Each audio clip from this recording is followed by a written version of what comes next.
what are the specific benefits that customers can experience from having legal or having their financial institution apply legal design? So creating good user experiences for customers interacting with any of the digital interfaces that an organization has can create positive associations with that company. Happier customers don't look for other providers. Using plain language can empower customers that maybe face illiteracy or lack an understanding of the language. And that could have a positive impact on social problems like debt, because people understand their obligations when agreeing to financial products.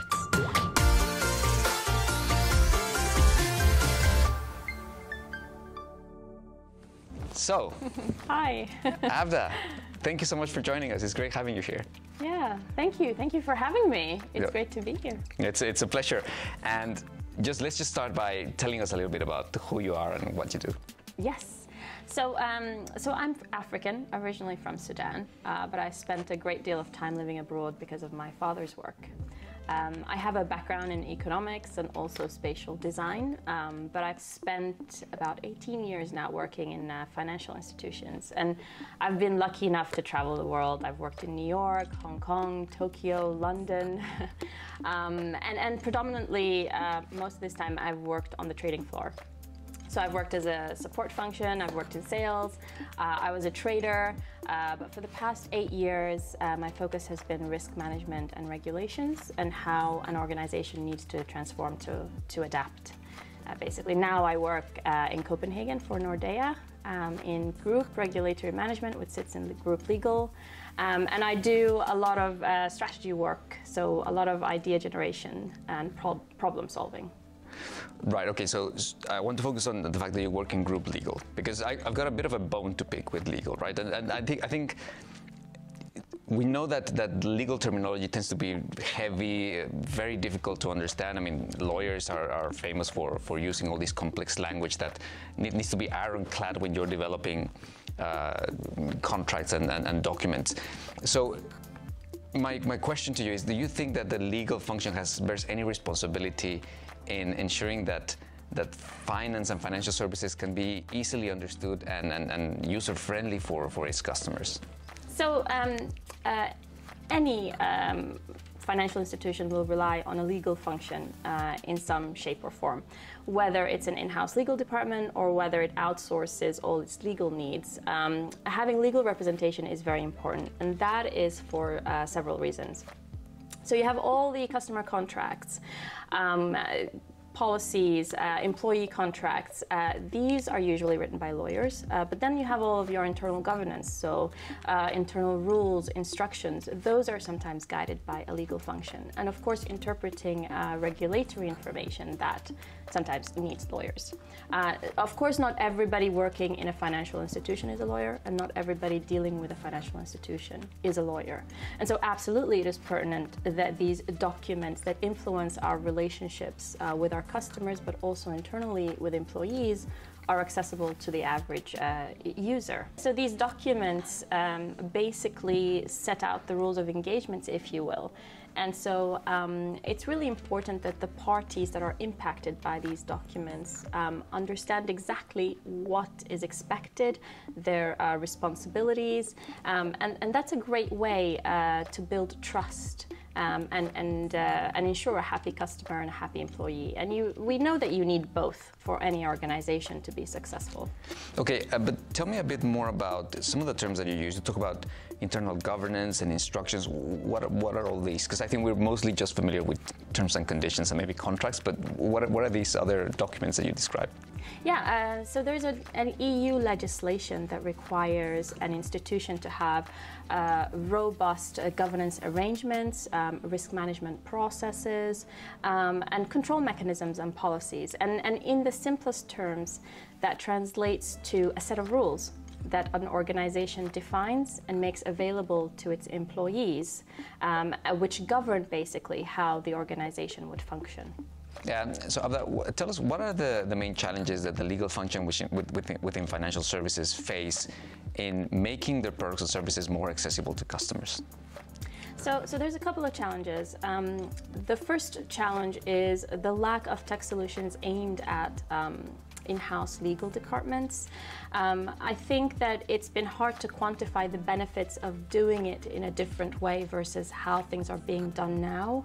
We know that you need numbers to get the budget to implement solutions. Secondly, there's a misconception that if you write in plain language, you might miss something. And so you have all this sort of complicated legalese in documents coming out of legal departments because, you know, that's the smart way of doing it and it sounds smart.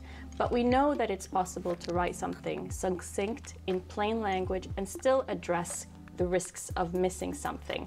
And that, of course, is a much harder and cleverer approach than just producing massive amounts of text. And just to caveat that also is that, you know, by law, we do need to provide the legalese to customers. But I think that we can do it in a much better way, in a simplified way, in a more understandable way for customers. Right, okay, so from a fintech perspective, we've seen the entire value chain of financial services being disrupted.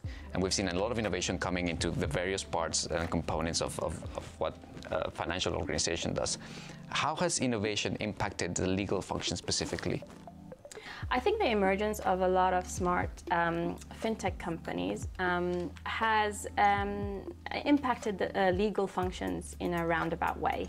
They've not only disrupted the financial industry with a lot of innovative solutions, but the way that they engage with their customers has also changed the landscape. I think they've really brought to the forefront this idea of being open, engaging and inviting. I mean, if you look at some of these websites, you go to Revolut is a good example. Mm-hmm. You go to their privacy policy or their terms and condition, and it's beautifully laid out, written in plain language, friendly. You could see why anybody would want to use this company's services. I think these young companies really try to put themselves in the user's shoes. And they try to create something that tells customers, we understand you, we care about you, you can trust us. They simplify the process also, so it's very easy for people to switch and sign up. And that's how, in many cases, they're able to pull customers away from the traditionally large, trusted institutions who've been around for over 100 years. And what they're doing, I think, is very much in line with the concept of legal design. Legal design is about a human-centered design applied to the world of law to make legal services more accessible and usable. And we're starting to see a lot of examples of this, the larger companies following suit, like HSBC, for example. They've just revamped and digitized their retail terms and conditions to make them accessible to their customers. Linklaters, a very large law firm, they've now started to employ legal design practitioners, and they also offer legal design thinking to their lawyers to encourage them to become more customer-centric. Right, so if I understand correctly, we're saying the legal function has somehow met the design function and they've merged, and now there's a new discipline on the back of these two functions connecting? Absolutely. And where does that come from? Super exciting stuff. So actually, legal design originated in the US. I must say, it's not financial services specific. It was created primarily to target the US justice system, which is plagued with a myriad of issues. It was introduced by a lady called Margaret Hagan, who is the director of the Legal Design Lab at Stanford Law School. And basically, the human-centered approach puts the user at the center of the creative process. It's important to note that legal design is not just about information design and making legal information more understandable, but it's also about improving legal processes to make them easier to use and to also empower lay people and legal professionals. All right, and just a second ago, you talked about the use of design principles. So what design principles are being carried over to this development of legal design? So there's several design principles, but the basic ones are alignment, which is how you align elements in a document so that you avoid a jumbled look. There's balance, and that's how you place design elements in relation to other design elements to achieve balance. There's contrast, that is using a large font or boldface to highlight important information. And then there's color theory. Humans perceive colors in different way, and colors trigger different feelings. So that would impact how you perceive information when you read a document with certain colored fonts or certain colored lines. So these are the basic ones, but there are more. But one tip I would say is speak to your in-house branding and communications teams. These guys probably have a lot of resources, guidelines on colors, tone of voice, fonts, all the things that you could use to convey your company's brand and message in your legal document. So, so you're talking about the legal function, and now we're talking also about design principles and branding. So clearly there must be certain skills that people that work in legal departments need to develop if they want to implement legal design effectively. What would you say are the main skills that they require? So there is a process behind using legal design. First, you need to do some user research, then user testing, and then the application of the solution that's been generated. And I think the easiest way to explain this is with an example. I have 3 children. Sophia is 5, Rutger is 4, and Max is 1.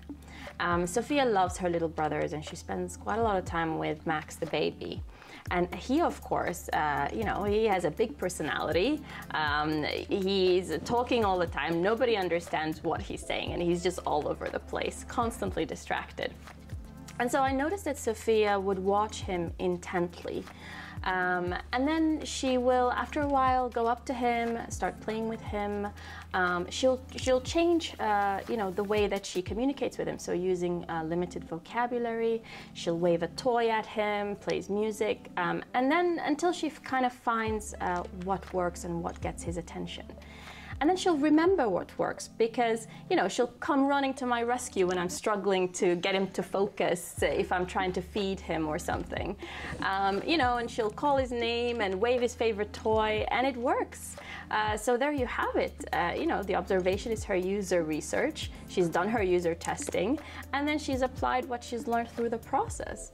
The end result, a happy little fed baby.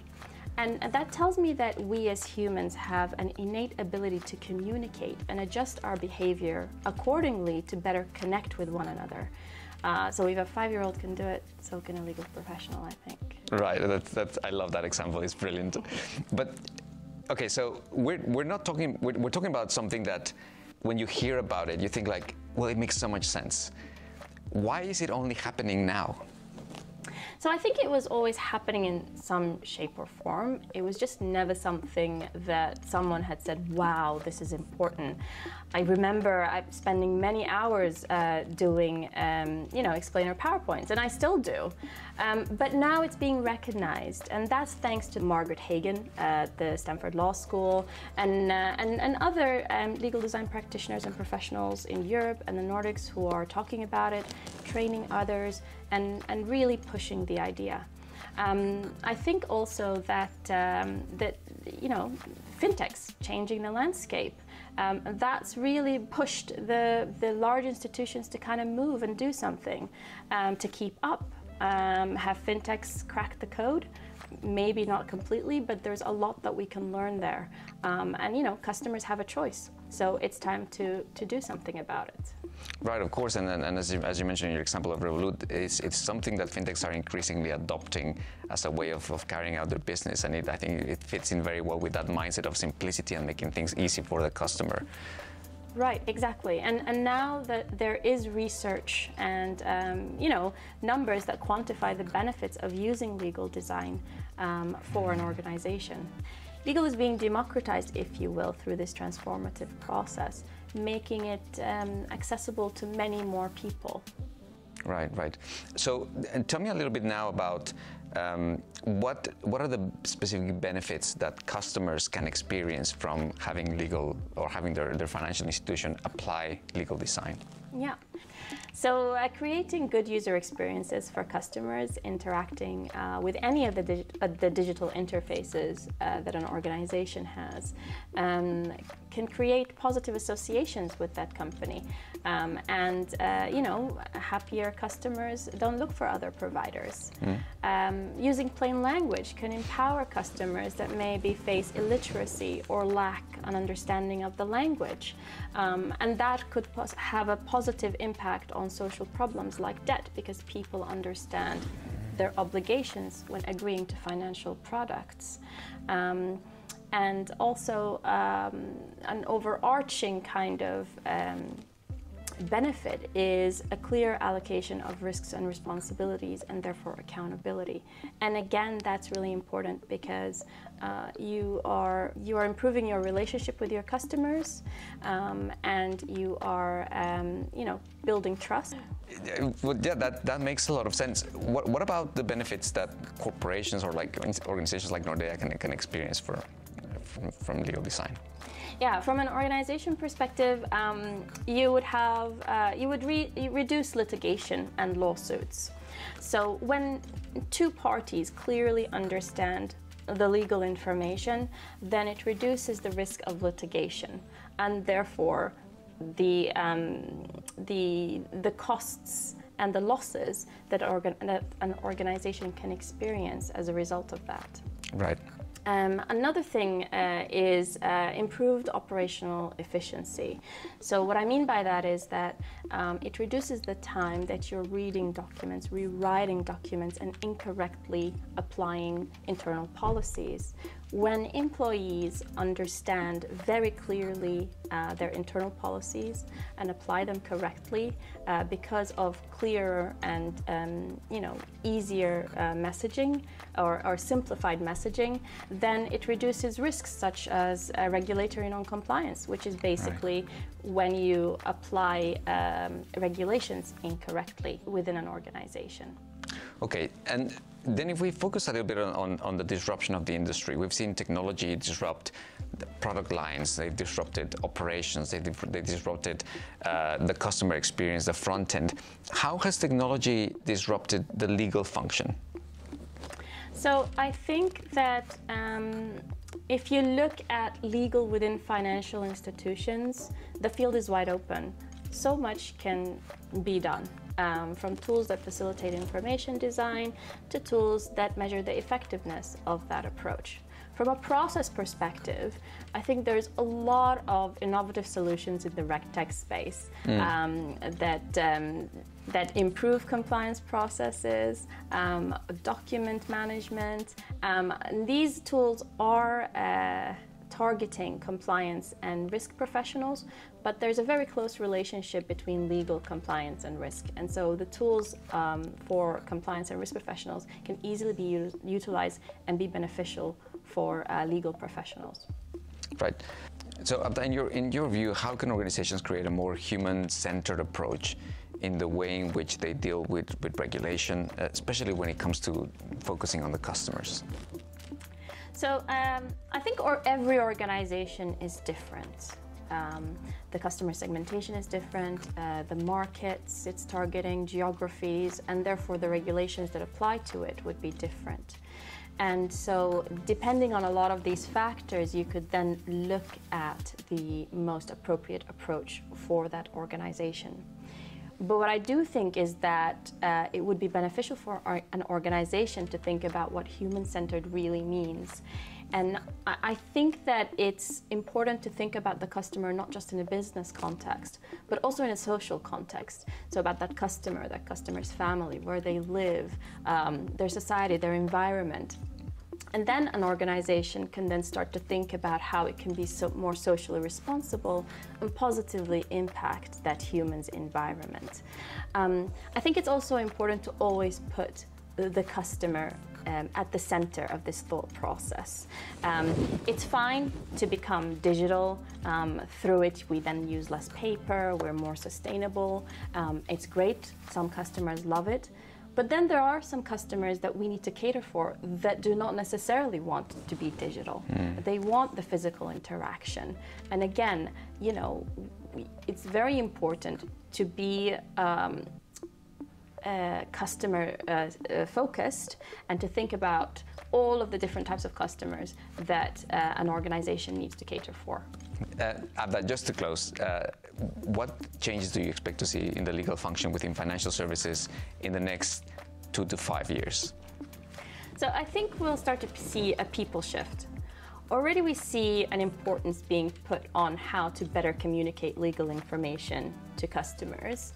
But you need different skills to do that. You need design, you need behavioral science to understand people's behavior and therefore what the best way to communicate with them is and the most impactful way. I think that also legal will become less of a service provider and more an integral part of the revenue generating part of the business.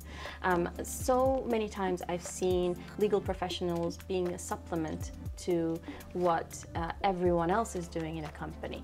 But I think that will slowly change as long as they are empowered to become more customer-centric. And technology can be a great facilitator of that and a great partner to legal professionals. Right. Well, with that, Abda, thank you so much for coming and for enlightening us on this new idea of legal design. It's really, really interesting, and we're definitely looking forward to learning more about it. Yeah, thank you so much. It's been great to be here. Thank you.